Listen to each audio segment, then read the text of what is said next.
Every time I have made a fool of myself, like publicly, something great has happened in my life. And the first time that I did it, I actually built my own business. And this video is about making a fool of yourselves in life and not taking yourself seriously and, waiting for something magical to happen at the end of it. When I even think about it, it's so crazy. If someone asks me, Merush, what's your superpower? My superpower is making a fool of myself and not caring what people think. No, let me reframe it. I do care about what people think. It's not like I don't, but somehow my brain knows how to build those walls and how to cover my eyes and my ears and be okay with not knowing what people are talking about at that moment. So, and this is the story of everyone. I worked as a marketing business consultant for so many years. And one thing most people struggle with is putting themselves out there. Like, that's so sad for the fear of being judged. Like, they wouldn't post that post, they wouldn't record that video because how would people judge? And all this while, I've been teaching them, hey, I was there too. I also published my first post on Facebook. You can do it too. But when it came to recording videos on YouTube, yeah, I caught myself. I caught myself where I realized I do have this fear of judgment because I don't look at myself as a speaker or someone who has a great articulation or someone who has the right information about every subject. But yet, I really yearn to express myself, you know, and I really yearn to get better. And I really want to talk to people who feel the same way as I do, or who look at the world in the same way as I do. And I caught myself and I was scared. And then I told myself, come on, you have made a fool of yourself before. Why are you scared now? I remember I was around 21, I had graduated from college.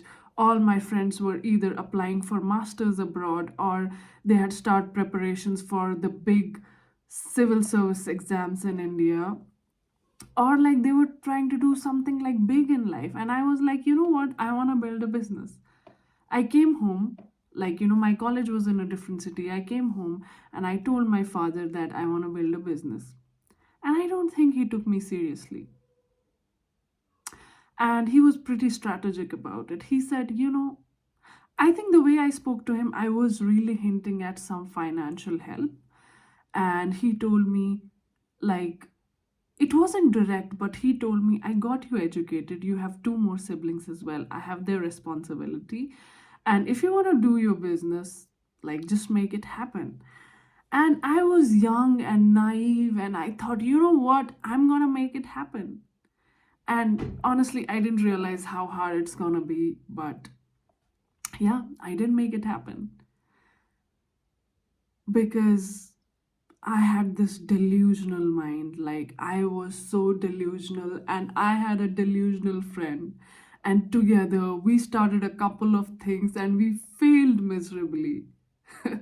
The like I built a fashion brand with her. I'm not even a fashion person. I still know nothing about fashion, and yet we were building a fashion brand. And when I think about those designs, like, it's so embarrassing, the posts we put. Like, it is cringe when you think about it in a certain perspective. But then, we were so happy posting those videos and photos, and we had no idea about graphic design. My friend and I, both of us, we have come a long way when it comes to aesthetics and visual sense. Back then, we didn't have any. So we just made a fool of ourselves, like, out in the open. There were people who knew me and who knew me in a way, like my family, My dad worked with government service, my mom is working with government service education, and my entire family, like even extended family, works in government services, stable jobs, and that is what they expected of me. But I was just like out there trying to be an entrepreneur and making a fool of myself. I remember one day there was a friend of mine whose mom told me, okay, so how much capital do you have to get started with? And I had none. When I tell you, I really built my business making a fool of myself, and with zero capital, that happened. And whenever I forget this lesson, I tell myself that this is the most valuable experience you have been through. So when it comes to recording these videos, this is what I'm telling myself. I'm really excited to see where I will be after 100 videos. And that's my goal for now. I don't know, I don't have a niche, I don't have anything figured out what this channel is going to be, but I just know that right now I'm not afraid to make a fool of myself. And if you're someone who is scared to make a fool of yourself, but if you can, I'm not saying that we human beings can turn totally blind to it. But let's make a fool of ourselves together, because there are wonderful things that are always on the other side of it. Like my previous business, which gave me so much freedom, still gives me my livelihood. And now this YouTube, I don't know where it's gonna take me. So let's make a fool of us together, because beautiful things lie on the other side of it. See you in the next one. Bye.